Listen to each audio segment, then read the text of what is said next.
கர்த்தருடைய நாமத்துக்கு ஸ்தோத்திரம் உண்டாவதாக. பைபிள் என்பது ஒரு அருமையான புஸ்தகம். அது ஒரு ஜீவனுள்ள புஸ்தகம். வானம் பூமி ஒழிந்து போனாலும் அதில் உள்ள வார்த்தை ஒன்றும் ஒழியாது.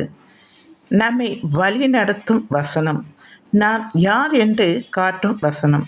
உலகிலேயே மிகப்பெரிய புஸ்தகம், அதிகமாய் அச்சடிக்கிற புஸ்தகம். அதுவும் விலை மதிக்க முடியாத ஒரு புதையல், தங்கம் மதியாத பெரிய அருமையான புஸ்தகம் என்று சொல்லலாம்.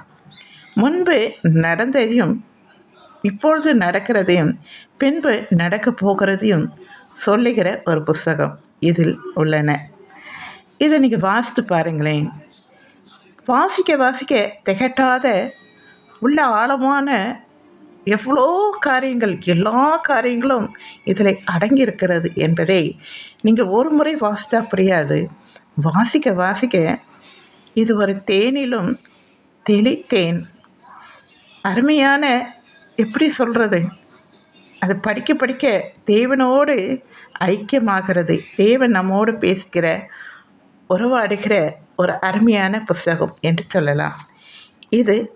இதில் உள்ள ஒவ்வொன்றும் ஆம் என்றும் ஆமேன் என்றும் இருக்கிறது. நீங்கள் இதை வாசித்து பயன்பெறுங்க. இரவும் பகலும் நீங்கள் எந்த நேரம் உங்களுக்கு ஃப்ரீயாக இருக்கோ அந்த நேரத்தில் வாசிங்க. அது என்ன சொல்லப்பட்டு இருக்கிறது என்பதை குறித்து தியானிங்க. அதன்படி நடங்க.